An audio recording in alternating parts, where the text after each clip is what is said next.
ఒక్కసారిగా ఎగిసిపడి అలలు అనుచనం మారిపోయి గాలివాటం ఎప్పుడెలా మారుతుందో అంచనా వేయలేని వాతావరణం.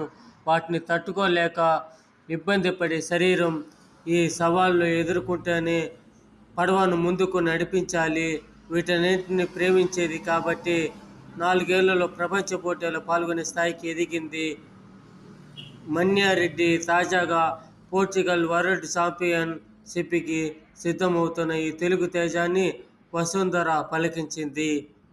అలలతో సహవాసం, ఆలుపెరగని పోరాటం. మూడో సెయిలర్ పడవ తలకిందులైంది. పడింది. పాపం కష్టపడ్డానికి ఫలితం వచ్చింది. మనము కూడా ఉండాము. ఇంత కష్టపడినామా? కష్టపడలేదు. ఒక